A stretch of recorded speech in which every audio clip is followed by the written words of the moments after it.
Hello friends, welcome है आप सभी का मेरे यूट्यूब चैनल पे। दोस्तों, आज की वीडियो में हम बात करेंगे वर्कशॉप टेक्नोलॉजी के बारे में। जी हाँ फ्रेंड्स, जो आपका वर्कशॉप टेक्नोलॉजी है polytechnic third semester mechanical branch में आपको पढ़ने को मिल जाता है। तो यहाँ पर हम बात करेंगे वर्कशॉप टेक्नोलॉजी के फर्स्ट चैप्टर के इम्पोर्टेंस क्वेश्चन और इम्पोर्टेंट टॉपिक के बारे में। यदि आपने फ्रेंड्स वर्कशॉप टेक्नोलॉजी के सिलेबस के बारे में यदि आपको नहीं पता है तो उसकी वीडियो मैंने अपने चैनल पर पहले से ही अपलोड कर रखी है। वहां पर जाइए और अपने सिलेबस के बारे में पूरी तरह से अच्छे प्रकार से जानकारी प्राप्त करिए। तो आइए फ्रेंड्स, हम वीडियो को स्टार्ट करते हैं। वीडियो स्टार्ट करने से पहले मैं आपको बता दूं, यदि आपने मेरे चैनल को अभी तक सब्सक्राइब नहीं किया है तो जल्दी से फ्रेंड्स सब्सक्राइब कर लीजिए और बेल आइकन को ऑन कर लीजिए, ताकि मैं कोई वीडियो डालूं तो इसकी नोटिफिकेशन सबसे पहले आपके पास पहुंचे। तो आइए फ्रेंड्स, हम वर्कशॉप टेक्नोलॉजी का फर्स्ट चैप्टर स्टार्ट करते हैं। तो फ्रेंड्स, आपका वर्कशॉप टेक्नोलॉजी में 10 नंबर का वन लाइनर या ऑप्शनल क्वेश्चन पूछ लिए जाते हैं कभी कभी। तो आइए पहले हम ऑप्शनल क्वेश्चन देखते हैं, उसके बाद हम आपका यहाँ पर वेल्डिंग के बारे में जानेंगे कि टिग वेल्डिंग क्या होती है, मिग वेल्डिंग क्या होती है और हमारी जो लोहे वाली वेल्डिंग होती है वो क्या होती है। तो आइए फ्रेंड्स, हम यहाँ पर पहला क्वेश्चन देखते हैं कि वेल्डेबिलिटी की परिभाषा दीजिए। तो सबसे पहले आपसे पूछ सकता है कि भैया वेल्डेबिलिटी की परिभाषा बताओ। तो आप क्या लिखेंगे, तो किसी धातु का वह गुण जिससे वेल्डन प्रक्रिया के द्वारा उसके टुकड़ों में आवश्यक निर्माण दशाओं के अंतर्गत सुदृढ़ जोड़ लगाया जा सके, धातु की वेल्डेबिलिटी कहलाती है। अब आपसे पूछ ले कि भैया बताओ वेल्डिंग होती क्या है, तो आप बताइएगा कि वेल्डिंग क्या होती है। वेल्डिंग वह प्रक्रम है जिससे दो या दो से अधिक धात्विक भागों को ऊष्मा द्वारा, यहाँ पर देखिए कह रहा है कि वेल्डिंग वह प्रक्रम है जिसमें दो या दो से अधिक धात्विक भागों को ऊष्मा द्वारा पिघलाकर या प्लास्टिक स्टेज तक ले जाकर दाब लगाकर अथवा बिना दाब के अतिरिक्त धातु को भरकर अथवा बिना भरे स्थायी रूप से जोड़ दिया जाता है, वही हमारी क्या हो जाती है भैया, वेल्डिंग हो जाती है।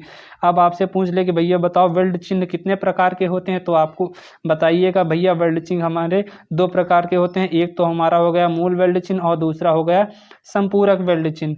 अब फ्रेंड्स आपसे पूछ ले कहे कि बताइए आप कि वेल्डिंग सेट क्या होते हैं या वेल्डिंग सेट से आपका तात्पर्य क्या है, तो आप भैया बताइएगा कि वेल्डिंग आर्क विद्युत आर्क वेल्डिंग में वांछित आर्क बनाने के लिए जो मशीनें करंट व वोल्टेज को नियंत्रित करती हैं वही हमारी वेल्डिंग सेट कहलाती हैं। अब आपसे पूछ ले भैया कि बताओ सबमर्ज्ड आर्क वेल्डिंग में किस वेल्डिंग सेट का प्रयोग किया जाता है। जी हाँ फ्रेंड्स, इंपॉर्टेंट क्वेश्चन आ गया आपके लिए बहुविकल्पी प्रश्न में, किस बताओ सबमर्ज्ड आर्क वेल्डिंग में किस वेल्डिंग सेट का प्रयोग करते हैं। तो इसका आंसर हो जाएगा कि सबमर्ज्ड आर्क वेल्डिंग में डीसी जनरेटर सेट का प्रयोग किया जाता है। इसी तरह पूछ ले भैया बताओ स्टेट पोलैरिटी में करंट किस ओर बहता है। तो स्टेट पोलैरिटी में जो करंट है कार्यखंड से इलेक्ट्रोड की ओर बहता है। नेक्स्ट क्वेश्चन पूछ ले आपसे कि वेल्डिंग केबल का चयन किन कारकों पर निर्भर करता है। तो वेल्डिंग केबल का चयन है प्रयोग की जाने वाली इलेक्ट्रोड के व्यास व कार्यखंड की मशीन से दूरी पर निर्भर करता है। आपसे पूछ ले कि बताओ वेल्डिंग करते समय पैरों की सुरक्षा के लिए क्या उपयोग करते हैं। तो वेल्डिंग करते समय पैरों की सुरक्षा के लिए लेग गार्ड का हम प्रयोग करते हैं। दोस्तों, इसी तरह के आपको और इंटरेस्टिंग प्रश्न पढ़ने हैं तो आप मेरे टेलीग्राम चैनल पर आ जाइए, क्योंकि वहां पर मैं आपके लिए इंपॉर्टेंस नोट और पीडीएफ अवेलेबल कराता रहता हूं। तो आपको टेलीग्राम चैनल की जो लिंक है डिस्क्रिप्शन में मिल जाएगी, या आप अमित टेक्निकल स्टडी 1.0 के नाम से टेलीग्राम पे सर्च कर लीजिए। आप वहां पर आइए और जुड़ जाइए, और वहां पर अपने बेस्ट नोट्स सभी सब्जेक्ट के और पीडीएफ आपको अवेलेबल करा दिए जाते हैं। तो आइए फ्रेंड्स, हम देखते हैं यहाँ पर एक और इम्पॉर्टेंट क्वेश्चन, उसके बाद हम वेल्डिंग के बारे में पढ़ते हैं। चलिए फ्रेंड्स, वन लाइनर क्वेश्चन का एक और इम्पॉर्टेंट क्वेश्चन देख लेते हैं, उसके बाद मेन इंपॉर्टेंट क्वेश्चन दीर्घ उत्तरीय प्रश्न पे चलते हैं। तो पूछ ले कि भैया बताओ एसी वेल्डिंग से क्या लाभ हैं। तो इसको इम्पॉर्टेंट क्वेश्चन है भाई, नोट कर लीजिएगा आप। कह रहा है कि एसी वेल्डिंग से लाभ बताओ। तो इसमें आर्क ब्लो का दोष नहीं होता है, इसकी प्रारंभिक कॉस्ट कम होती है, इसमें अपेक्षाकृत आवाज़ कम होती है और मेंटेनेंस जो कॉस्ट होती है वो भी बहुत कम होती है। अब आप पूछेंगे कि आर्क ब्लो क्या होता है। जब आप वेल्डिंग करते हैं उसमें छोटे छोटे दाने हो जाते हैं, उसी को हम आर्क ब्लो कहते हैं। तो वेल्डिंग एसी वेल्डिंग के लाभ आपको पता चल गए। अब फ्रेंड्स हम चलते हैं दीर्घ उत्तरीय प्रश्न में।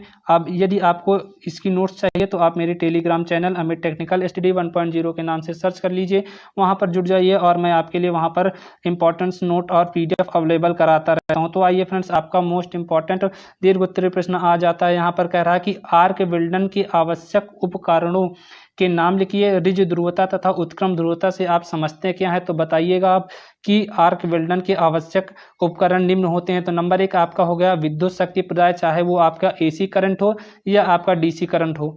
दूसरा आपका हो गया वेल्डर तथा वेल्डिंग सेट आपका हो, मोटर जनरेटर सेट होना चाहिए, इंजन जनरेटर सेट होना चाहिए, ट्रांसफार्मर रेक्टिफायर सेट होना चाहिए या आर्क स्टड वेल्डर होना चाहिए। आपका जो तीसरा यहाँ पर रिक्वायरमेंट होती है वो आर्क वेल्डिंग मशीन की होती है। चौथा आपका जो रिक्वायरमेंट होता है उपकरण का वो होता है इलेक्ट्रोड अथवा उद्रक का।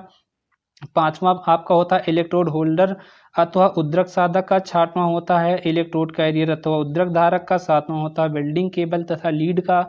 और आठवां होता है केबल संयोजक उपकरण का आवश्यकता होती है। 9वें नंबर पे है आपका भू सिकंजा जो होता है उसकी आवश्यकता होती है। वेल्डिंग टेबल की आवश्यकता होती है। वेल्डिंग कक्ष की आवश्यकता होती है। पर्दा या वेल्डन फलक की आपको आवश्यकता होती है। हेड स्क्रीन की आवश्यकता होती है। प्रकाशी ऐनक या जो चश्मा लगाया जाता है उसकी आवश्यकता होती है। दस्ताने की आवश्यकता होती है। हेड शील्ड की आवश्यकता होती है। एप्रेन की आवश्यकता होती है। छिलाई हथौड़े की आवश्यकता होती है। फुटकर सामग्री की आवश्यकता होती है और आपको टूल किट की भी आवश्यकता होती है। तो ये हो गए आपके आवश्यक उपकरण। अब देखते हैं कि रिज ध्रुवता तथा उत्क्रम ध्रुवता होती क्या है। तो रिज ध्रुवता क्या होती है, वह ध्रुवता जिसमें कार्यखंड जॉब को धनात्मक ध्रुवता तथा इलेक्ट्रॉन को ऋणात्मक ध्रुवता प्रदान की जाती है। इसे रिजु या सीधी या सरल ध्रुवता कहते हैं। अब उत्क्रम ध्रुवता क्या होती है, रिवर्स पोलैरिटी क्या होती है, वह ध्रुवता जिसमें कार्यखंड जिसको हम जॉब बोलते हैं को ऋणात्मक ध्रुवता तथा इलेक्ट्रॉन को धनात्मक ध्रुवता प्रदान की जाती है, उसे हम उत्क्रम या विपरीत ध्रुवता कहते हैं। तो ये हो गया आपका फ्रेंड्स इंपॉर्टेंट क्वेश्चन पहला कंप्लीट। अब देखते हैं यहाँ पर ऐसे एक क्वेश्चन देख लीजिए कि विद्युत आर्क वेल्डन है तो आवश्यक विभिन्न उपकरणों की सूची बनाइए। ये तो पूछा नहीं जा सकता। अब देखते हैं इंपॉर्टेंट क्वेश्चन आपका, मोस्ट इंपॉर्टेंट क्वेश्चन आपका पहले चैप्टर का पहला इंपॉर्टेंट क्वेश्चन यहाँ पर कि विद्युत आर्क वेल्डिंग का एक स्वच्छ चित्र बनाइए और इसके लाभ बताइए। जी हाँ फ्रेंड्स, आपका BTOP में 2015 और 16 में इसको पूछा जा चुका है।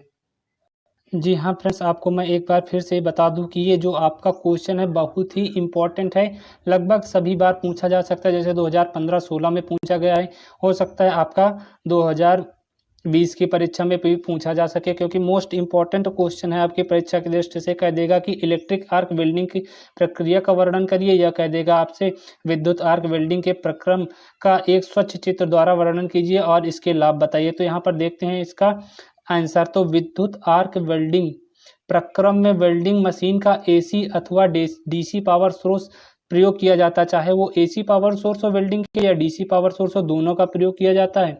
इलेक्ट्रोड के रूप में धातु की फिलर रॉड की प्रयोग की जाती है और यह इलेक्ट्रोड लेपित अथवा अलेपित दोनों प्रकार के हो सकता है। लेपित इलेक्ट्रोड पर फ्लक्स की एक कठोर परत चढ़ी होती है।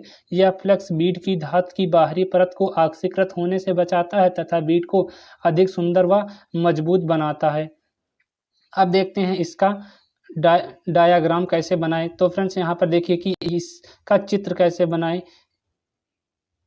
जी हाँ फ्रेंड्स, अब हम समझते हैं विद्युत आर्क वेल्डिंग के चित्र के बारे में। चित्र के माध्यम से इसको हम समझते हैं। कह रहा है कि दिखाए गए परिपथ में या जो डायग्राम बना है उसके अनुसार पावर सप्लाई हमारे इलेक्ट्रोड और कार्यखंड इलेक्ट्रोड होल्डर तथा क्लैंप आदि को संयोजित किया गया है। अब यहाँ पर देखिए कह रहा है कि दिखाए गए चित्र के अनुसार इलेक्ट्रोड, ठीक है, आपका इलेक्ट्रोड हो गया, इलेक्ट्रोड आपका हो गया, कार्यखंड मतलब वर्कपीस आपका हो गया, इलेक्ट्रोड होल्डर हो गया आपका, आदि क्लैंप द्वारा संयोजित किए हैं। तत्पश्चात सप्लाई ऑन करके मतलब पावर ऑन करके इलेक्ट्रोड होल्डर को हाथ में पकड़कर कार्यखंड से इलेक्ट्रोड को छुआकर, मतलब जब कार्यखंड से इलेक्ट्रोड को हम छुआकर प्रारंभिक आर्क उत्पन्न कर लिया जाता है, चिंगारी उत्पन्न कर लिया जाता है। इस आर्क को आगे वेल्डिंग प्रक्रिया में प्रयोग करते हैं।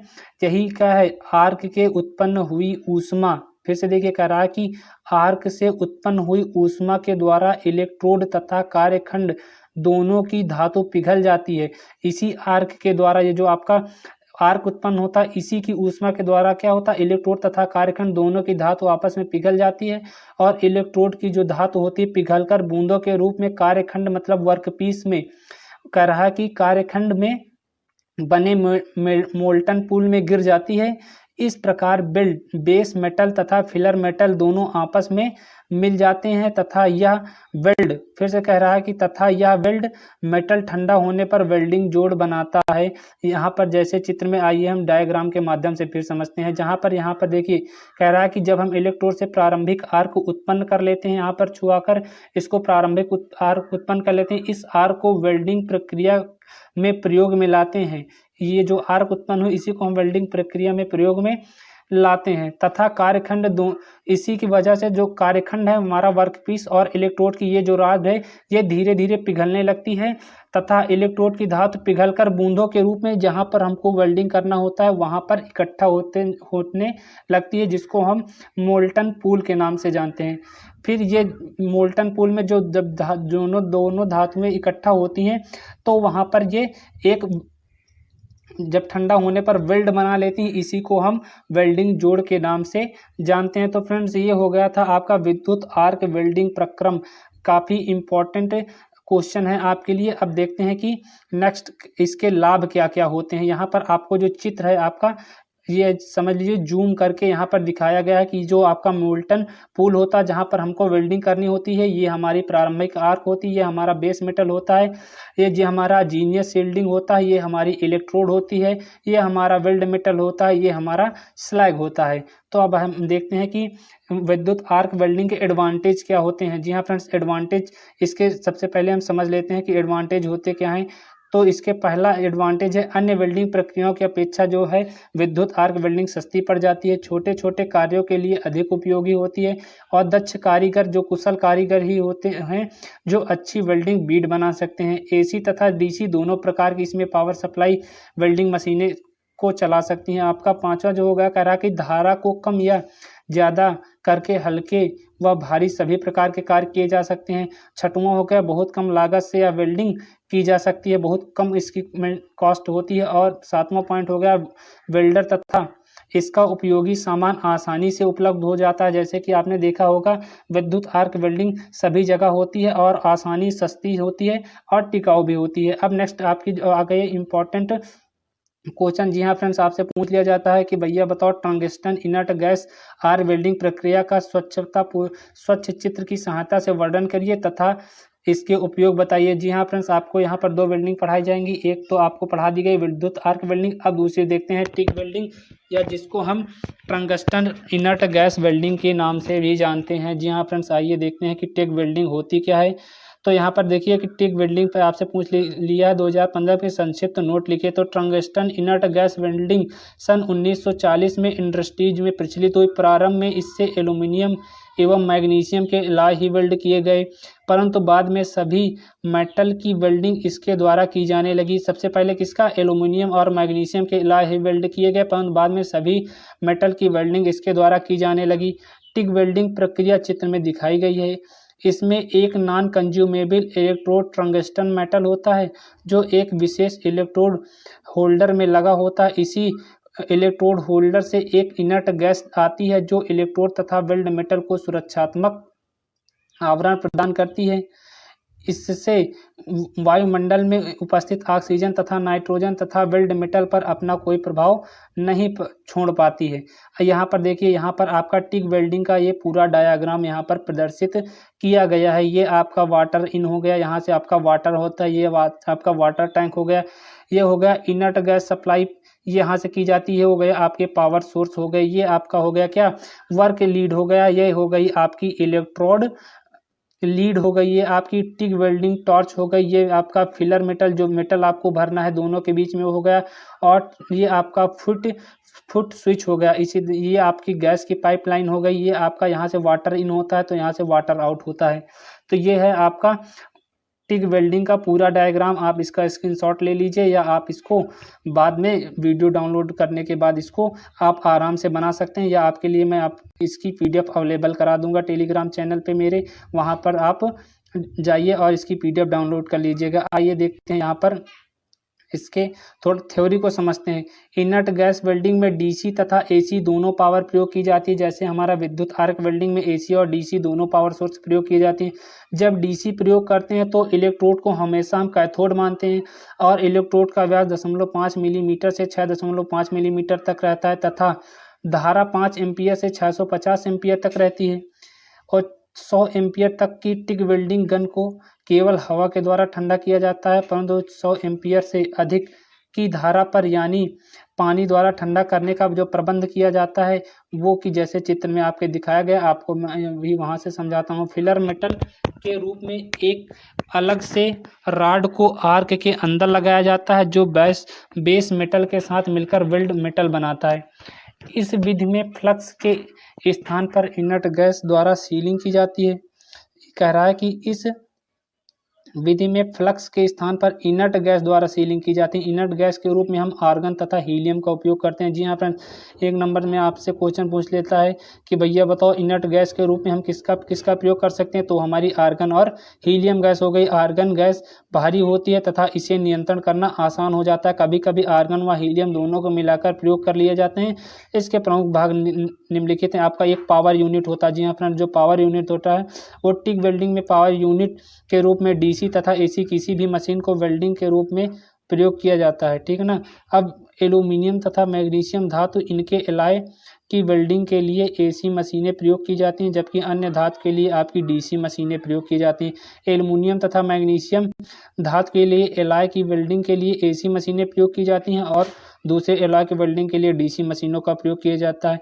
ये आपका हो गया वाटर कोल्ड टिक वेल्डिंग का कि ये आपकी हो गई यहाँ पर टॉर्च प्रदर्शित किया गया। ये आपका कोलेंट हो गया, ये आपका हैंडल हो गया, यहाँ से वाटर इन होता है, यहाँ से वाटर आउट होता है, इलेक्ट्रिक करंट यहाँ से आता है और गैस इन यहाँ से होती है। इसी तरह वाटर पैसेजेस और गैस पैसेज इन कलेक्ट इसी तरह गैस नोजल और ये आपका हो गया टंगस्टन इलेक्ट्रोड हो गया। ये तो आपका टिक वेल्डिंग टॉर्च के बारे में। जी हाँ फ्रेंड्स, आपको अभी आगे मिग वेल्डिंग पढ़नी है, टिक और मिग वेल्डिंग में अंतर पढ़ना है, काफ़ी आपको पढ़ना है।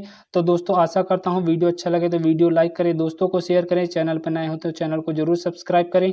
आपके लिए टिक और मिग वेल्डिंग में अंतर आपका वीडियो का नेक्स्ट पार्ट होने वाला है, तो आप चैनल पर नए हैं तो चैनल को जरूर सब्सक्राइब कर लीजिए और बेल आइकन को जरूर ऑन करिएगा। तब तक मिलते हैं फ्रेंड्स आपसे नेक्स्ट वीडियो में, तब तक के लिए ta-ta bye bye, take care.